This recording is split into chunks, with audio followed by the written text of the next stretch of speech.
The alarm bells rang through the command center of the Galactic Council.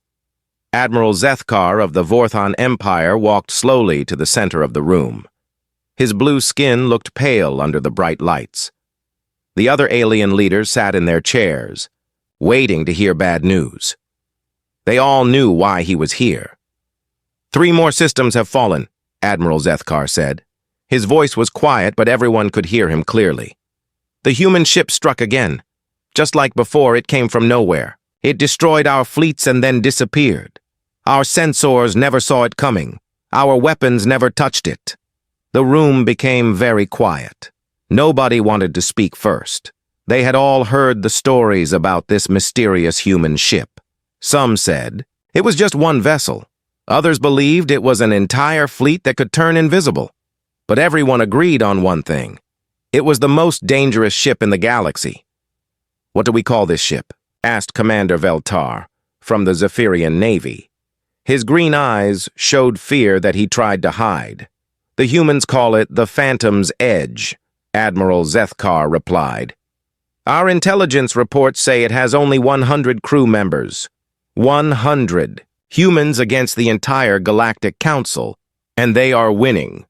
Far away from the council meeting, Captain Jake Morrison stood on the bridge of his ship. The Phantom's Edge moved silently through space, heading toward its next target. Jake was 45 years old with gray hair and tired eyes. He had been fighting this war for 3 years. Every day brought new battles against impossible odds. "Captain, we have enemy ships on the scanner," said Lieutenant Amy Rodriguez. She was 28 years old and the best tactical officer in the human fleet. Her fingers moved quickly over the control panel as she studied the enemy positions. Jake looked at the main screen. 12 alien warships were moving in a circle around a small planet. Each ship was 3 times bigger than the Phantom's Edge. Their weapons could destroy an entire city with one shot. But Jake was not worried. He had faced worse odds before. "How? Many people live on that planet?" Jake asked. "About 50 million, Amy answered. "All human colonists. The aliens want to use them as slaves in their mining operations." Jake's face became hard. The aliens had been taking human colonies for months. They thought humans were weak because Earth had only joined the galactic community 5 years ago. They thought wrong. "Chief Collins, is the quantum drive ready?" Jake called out. Pete Collins looked up from his engineering station. He was a big man with strong hands that were always dirty from working on the ship's engines. Sweat covered his forehead as he checked the energy readings. "The quantum drive is running at full power, Captain," Pete said.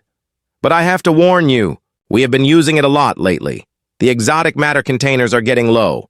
We might only have enough energy for 3 more jumps." Jake nodded. The Phantom's Edge ran on technology that should not exist. The ship could move through dimensions that other species could not even imagine. It could become solid when it needed to fight and become like a ghost when it needed to hide. But this power came with a price. The exotic matter that powered the quantum drive was very hard to make. "Sir, the enemy commander is sending us a message," said Lieutenant Sam Phillips from the communications station. He was young, only 23, but he was very good at his job. "Put it on the main screen," Jake ordered. The face of an alien appeared on the screen. It had red skin and 4 eyes. Its mouth was full of sharp teeth. Jake recognized the species, a Corellian battle commander. They were known for being cruel to prisoners. "Human ship, you are surrounded," the alien said in broken English. "Surrender now, and we will make your death quick. Fight us, and we will make you suffer for days before you die." Jake smiled. He had heard these threats many times before. "Tell your commander that humans do not surrender," he said to Sam. "Should I send the message, sir?" Sam asked. "No," Jake said. "Show him instead." The alien ships began to move closer to the Phantom's Edge. Their weapons started to charge up, creating bright lights along their hulls. On paper, this should be an easy victory for them. 12 ships against 1. But Jake had learned something important during his years of fighting. Numbers did not always matter. Sometimes being impossible to predict was better than having big guns. Amy, target their command ship, Jake ordered. Pete, prepare for quantum phase. Quantum phase ready, Captain, Pete called out. Jake looked around his bridge. His crew was small, but they were the best humans he had ever worked with. Amy could hit targets that other gunners said were impossible to reach. Pete could make the ship's engines do things that violated the laws of physics. Sam could hack into alien communication systems that were supposed to be secure.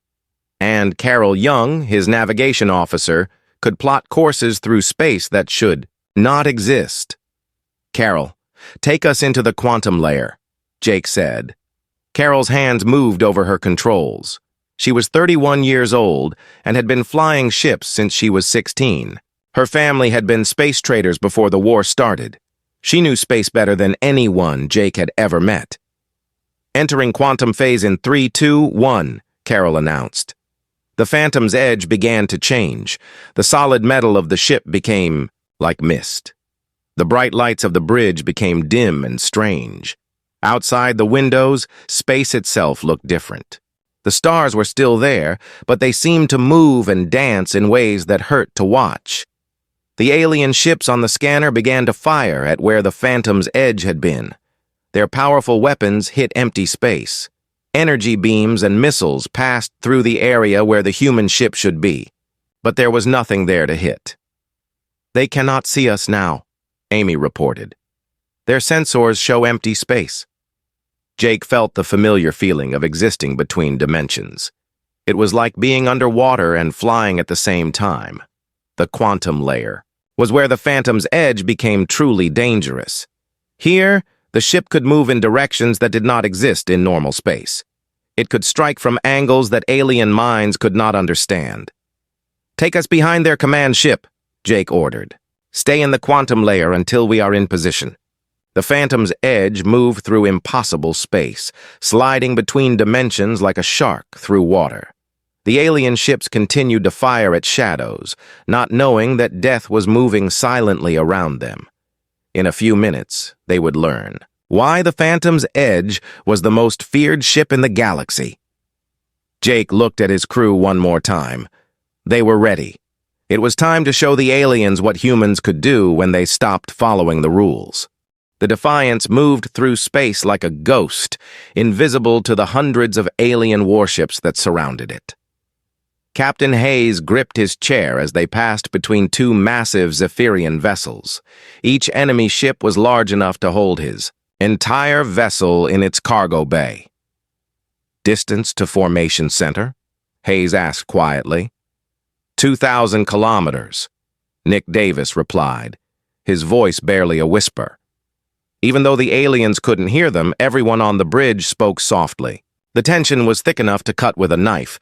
Amy Johnson worked frantically at her engineering station, preparing the electromagnetic pulse generator. Sweat ran down her face as she rerouted power from every non-essential system on the ship. I'm channeling everything through the communication array, she said. Life support, artificial gravity, even the coffee machine. We'll have one shot at this. Grace Miller monitored alien communications from her console. They're still quiet, she reported. No signs that they've detected us. But, Captain, I'm picking up something else. They're receiving orders from their command ship. Hayes turned to look at her. What kind of orders? They're preparing to move closer to Earth, Miller said, her face pale. The deadline is in 8 hours, and they want to be in position for the attack. Hayes felt his stomach tighten. If the Zephyrian fleet moved before the Defiance reached the center of their formation, the mission would fail. Earth would have no defense against the alien invasion. How long until we reach the optimal position? Hayes asked Johnson. 20 minutes, she replied. But Captain, I need to warn you about something. When we fire this pulse, every system on the ship will overload. We'll lose life support, engines, everything. If the pulse doesn't work, we'll be sitting ducks. Davis looked up from his tactical station. Sir, I'm reading movement in the alien fleet. 3 ships are changing position. They're moving toward the inner solar system. Hayes cursed under his breath. The aliens were starting their approach to Earth. Soon, the entire fleet would be in motion, and the careful positioning required for Johnson's plan would be impossible. "Can we speed up our approach?" Hayes asked. "Not without risking detection," Davis said. "The faster we move, the more likely their sensors will pick us up." Hayes had to make a choice: move faster and risk discovery, or maintain stealth and risk arriving too late. He thought about his sister Kate and her children, probably sleeping peacefully while 300 alien warships prepared to attack their world. "Increase speed by 50%, Hayes ordered. "If they detect us now, we're close enough to complete the mission." The Defiance accelerated toward the heart of the alien formation. On the main screen, Hayes could see enemy ships in every direction. Some were so close he could make out individual weapon turrets and shield generators. The alien vessels moved with mechanical precision, like parts of a giant machine. "Sir," Miller called out urgently, "I'm detecting increased chatter on their communication channels. They're running final system checks before the attack." "How long until they begin moving?" Hayes asked. "Based on their transmission patterns, maybe 10 minutes. Johnson looked up from her controls, panic in her eyes. "Captain, we need 15 minutes to reach the center point. If they start moving before then, the harmonic resonance won't work." Hayes felt the weight of humanity's survival pressing down on him. Everything depended on timing. They had to reach the exact center of the alien formation before the fleet began its attack on Earth. "There," Davis said suddenly, pointing at his screen. "Formation center is dead ahead. 5 minutes at current speed." The Defiance continued its silent approach through the maze of alien ships. Hayes watched the tactical display as they moved closer to their target point. Red dots representing enemy vessels surrounded them on all sides. One wrong move, one system malfunction, and they would be vaporized instantly. "Captain," Johnson said, "I'm ready to fire the pulse. All power has been rerouted to the communication array. When I activate it, we'll have about 30 seconds before our life support fails." Hayes nodded. "What happens after we fire?" "If it works, every alien ship in the fleet will lose power simultaneously," Johnson explained. "Their shields will overload, their weapons will shut down, and their engines will stop. They'll be completely helpless." "And if it doesn't work?" Johnson didn't answer, but her expression said everything. "Incoming transmission," Miller announced. "It's from the alien command ship." Admiral Vextar's face appeared on the main screen. The alien commander looked angry, his black eyes glowing with fury. "Human vessel, you are detected! Surrender immediately or be destroyed!" Hayes felt his heart stop. They had been discovered just minutes before reaching their target. Around them, alien ships began turning their massive weapon turrets toward the Defiance. "Captain," Davis called out, "multiple ships are targeting us. We have maybe 30 seconds before they fire." Hayes looked at Johnson. "Are we close enough?"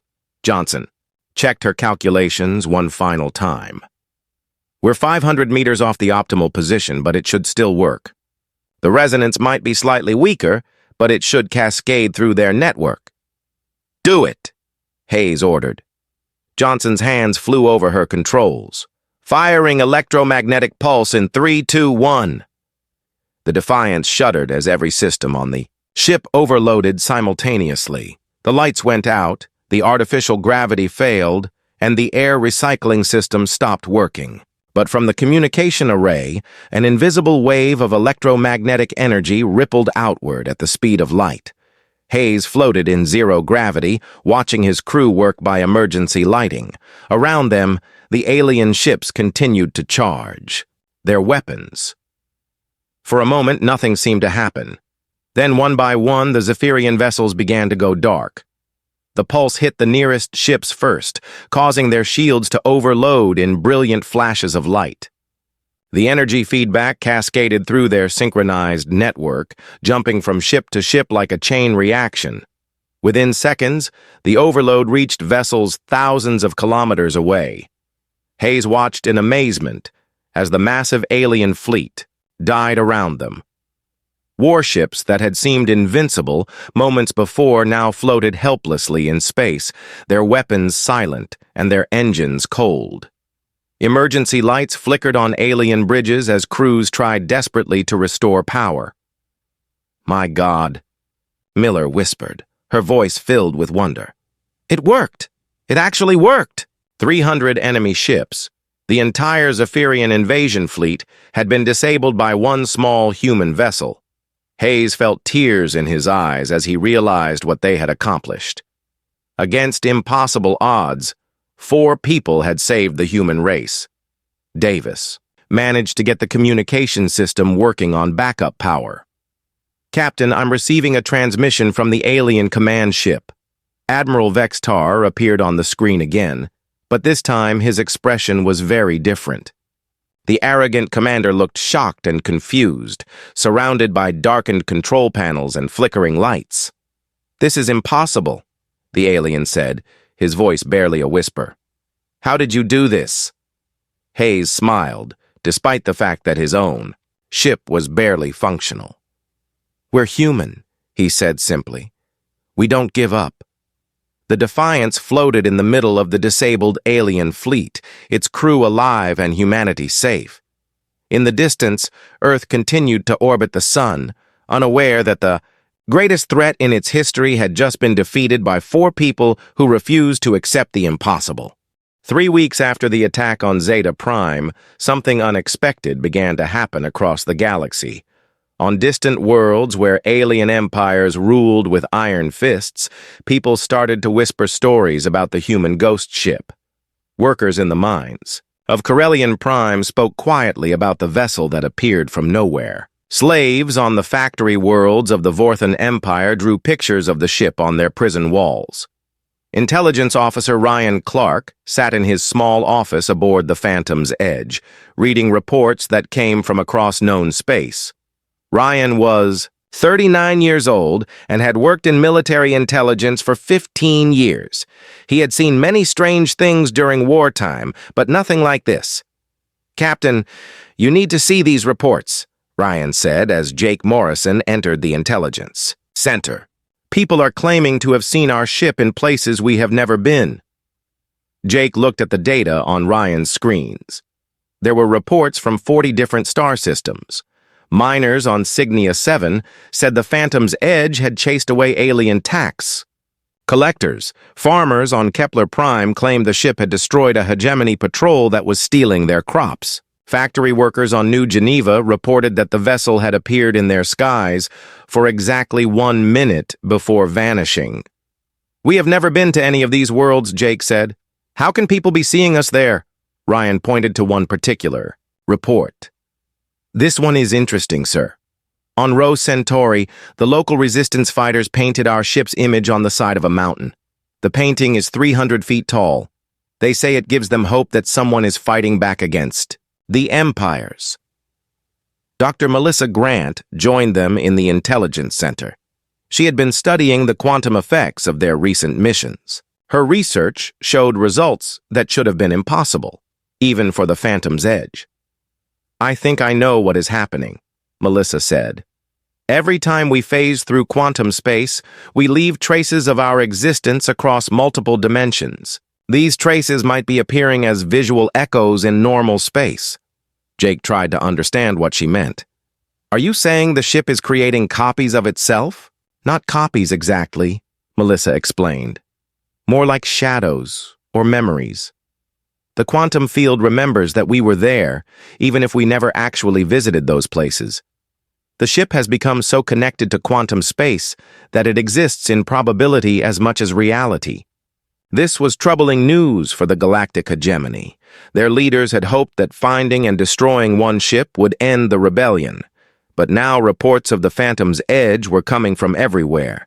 Their own intelligence officers could not tell which sightings were real and which were quantum shadows. Fleet Admiral Vortesh of the Combined Defense Forces decided to make a final stand. He was the most experienced military commander in the galaxy, with victories in 12 major wars. If anyone could stop the human ghost ship, it would be him. "We will guard the Nexus Gate," Admiral Vortesh announced to his staff officers. "The humans must use the hyperspace junction if they want to strike at our core worlds. When they come, we will be ready." The Nexus Gate was the most important location in known space. It was a massive structure built around a natural hyperspace junction that connected all the major star systems in the galaxy.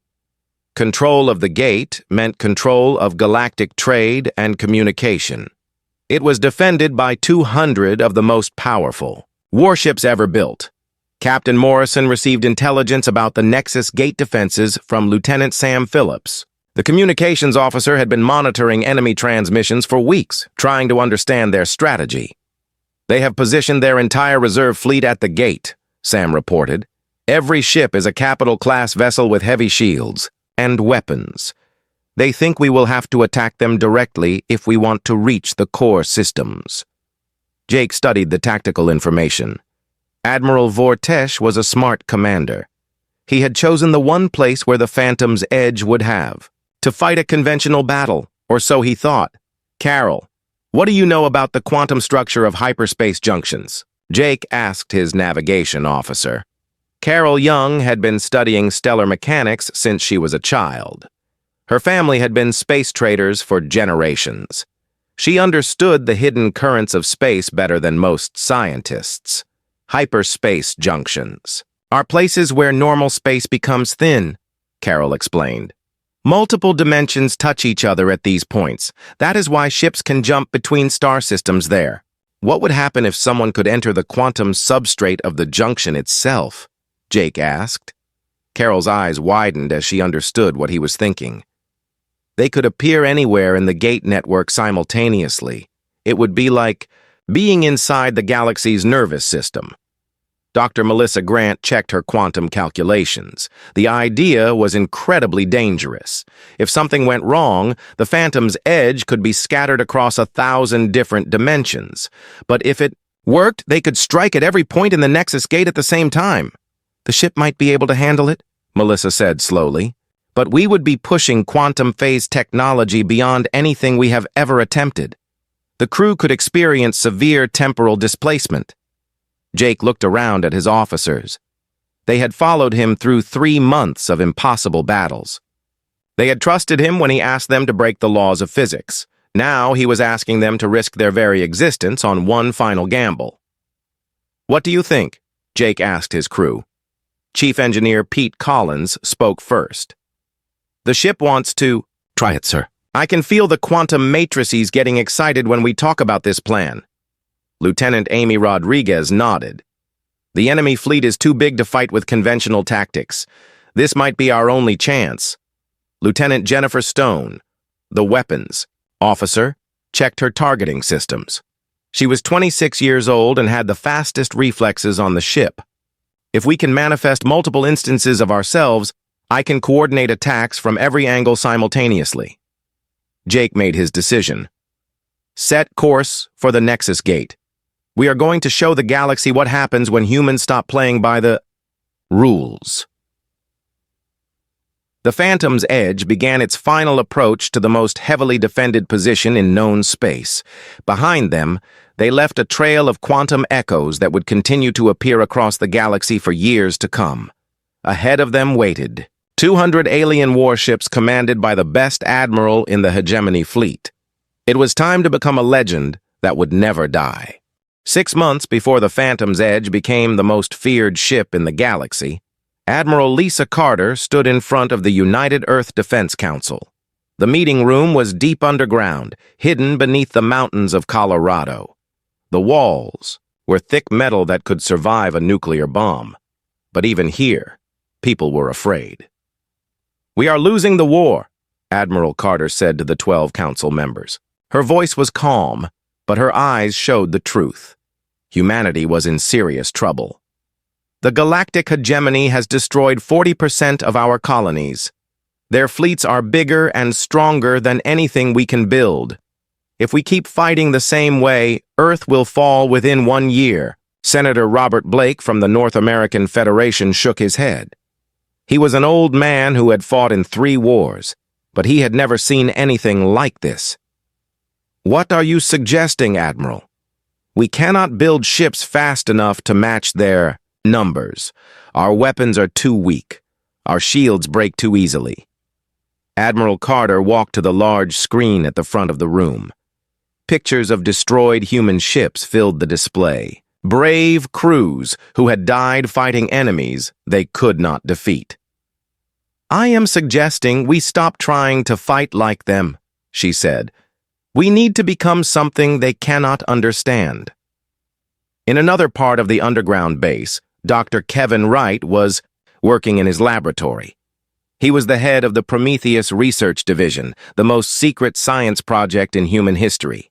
Kevin was 42 years old, with messy brown hair and glasses that were always dirty.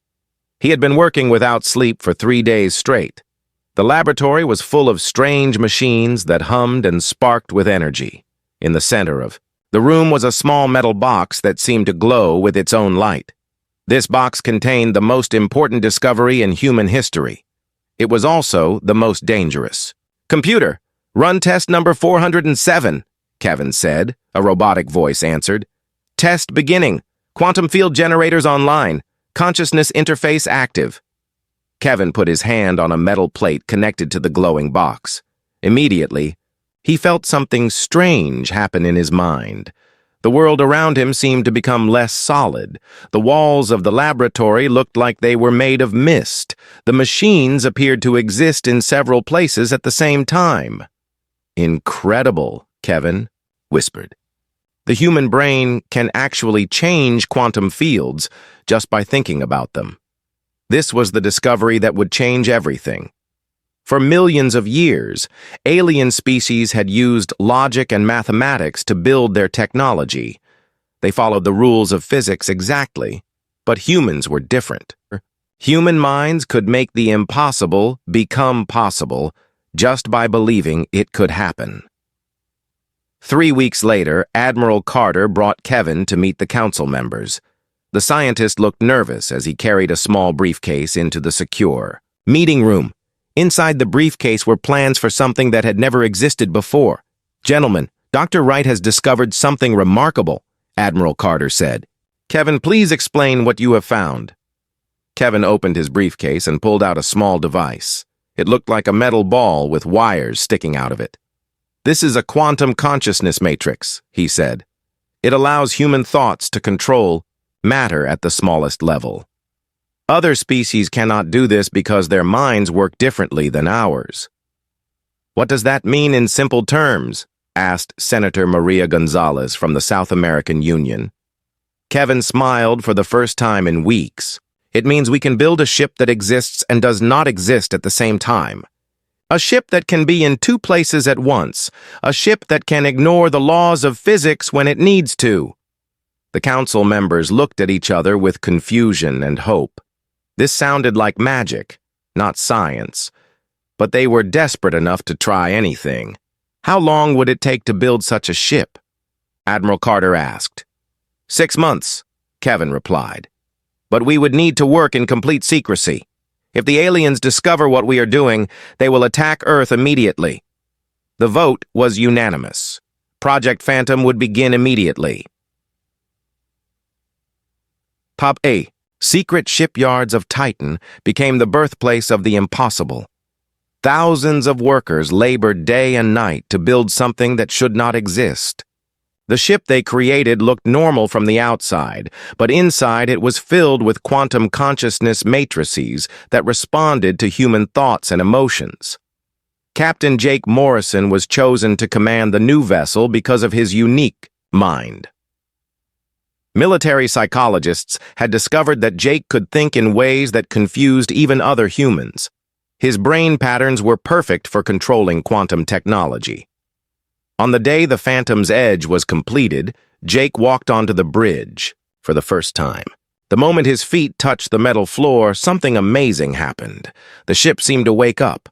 Lights flickered in patterns that matched his heartbeat. The engines hummed in harmony with his breathing. Commander Beth Taylor, the ship's science officer, watched the readings on her instruments with amazement. She was 35 years old and had 3 degrees in quantum physics, but nothing she had learned prepared her for what she was seeing. "Captain, the ship is responding to your presence," Beth said. "The quantum matrices are synchronizing with your brainwaves. It is like the ship is becoming part of you." Jake could feel it too. The Phantom's Edge was not just a machine. It was an extension of his will. When he thought about moving forward, the ship wanted to move forward. When he imagined becoming invisible, the ship began to fade from normal space. The first test flight was scheduled for the next morning. But before they could run any tests, an emergency message arrived from Earth. A Corellian battle group had appeared near the Mars colonies. 30 alien warships were demanding surrender. The human defense fleet had only 8 ships. "Sir, we should wait for more tests," Beth said. "We do not know if the ship is safe." Jake looked at the tactical display showing the enemy fleet. Innocent people were about to die while politicians decided what to do. He had been a soldier for 20 years. He knew there was only one choice. "Prepare for immediate departure," Jake ordered. "We are going to war." The Phantom's Edge lifted off from Titan and headed toward Mars. As they flew through space, Jake began to understand what Dr. Wright had created. This was not just a warship. It was a weapon that used human imagination as its ammunition. The aliens were about to face something they had never seen before. A ship that could break their rules. A ship that could make the impossible real. A ship that would teach the galaxy to fear the name of humanity. The news about the Phantom's Edge spread across the galaxy like fire. In the great halls of the galactic hegemony, leaders from dozens of alien species gathered for an emergency meeting. They had ruled the galaxy for thousands of years. No single ship had ever challenged their power before. High Admiral Kethmore of the Systematic Defense Force stood before the assembled leaders. He was 8 feet tall with silver skin and 4 arms. His species, the Vaktar, had been warriors for 10,000 years. They had never known defeat until now. "The human ghost ship must be destroyed," Admiral Kethmore declared. His voice echoed through the massive chamber. "I am assembling the largest fleet in galactic history. 3,000 ships from 12 species. We will hunt this Phantom until we find it." In the audience, General Mordak of the Corellian Empire raised one of his 6 hands. His red eyes glowed with anger. "My fleets have fought this ship 3 times. Each time, it appeared from nowhere and vanished before we could return fire. How do we fight something we cannot see?" "We will use quantum resonance trackers," Admiral Kethmore explained. "These devices can detect quantum signatures across multiple dimensions. The human ship cannot hide from technology it does not understand." But far away from the Hegemony Council, the crew of the Phantom's Edge was already 1 step ahead. Lieutenant Sam Phillips sat at his communications station, listening to intercepted alien transmissions. His equipment could hear enemy messages from 3 star systems away. "Captain, I have the enemy fleet positions," Sam reported to Jake Morrison. "They are spreading out across the outer rim. They want to trap us in a giant net of ships." Jake studied the tactical display on the main screen. Red dots showed enemy vessel locations. There were so many ships that the display looked like it was covered in blood. Any normal captain would have run away immediately. But Jake was not normal, and the Phantom's Edge was not a normal ship. "How many ships are we looking at, Amy?" Jake asked his tactical officer. Lieutenant Amy Rodriguez counted the contacts on her scanner. 3,047 vessels, sir. Capital ships, destroyers, cruisers, and support craft. They have enough firepower to destroy an entire solar system."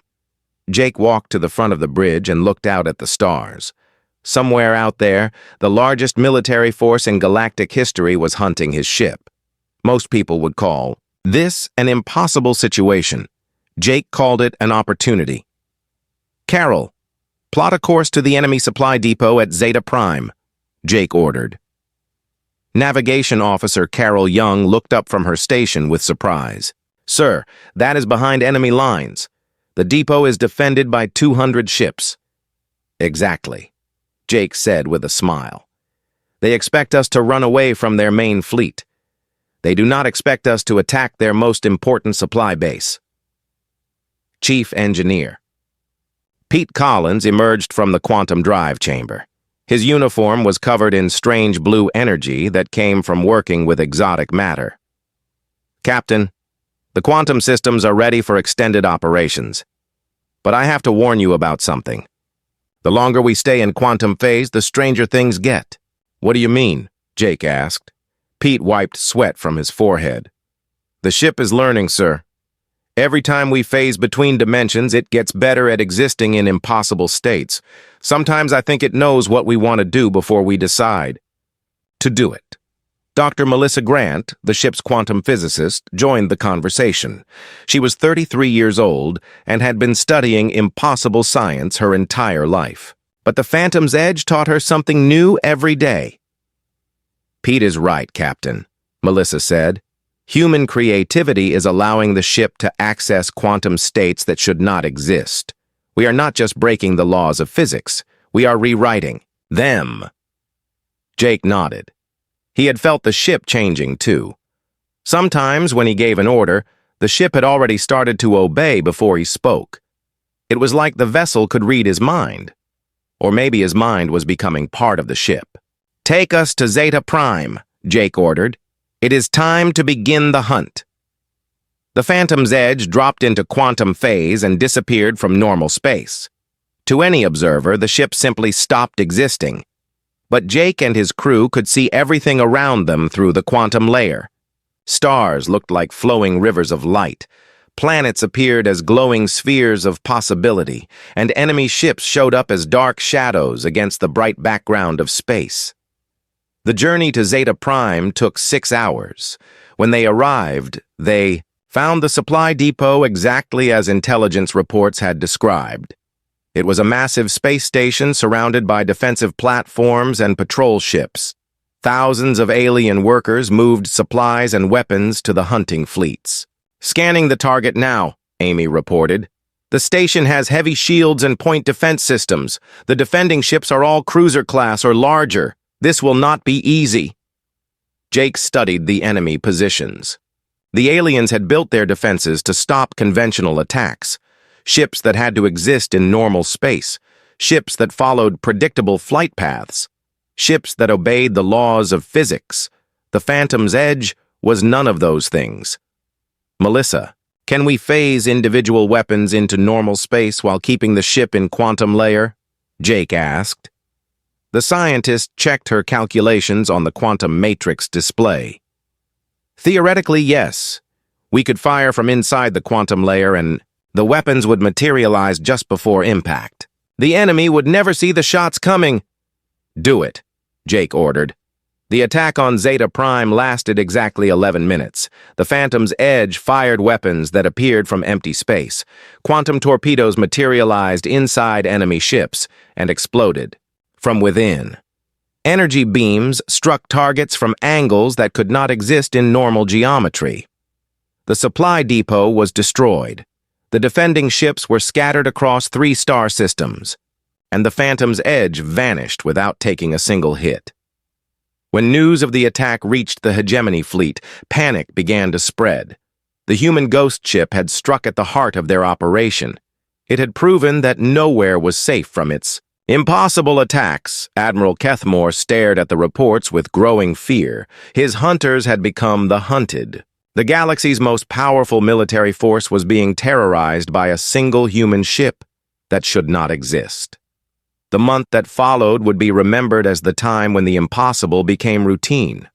The Phantom's Edge appeared everywhere and nowhere, striking without warning and vanishing without trace. The legend was growing.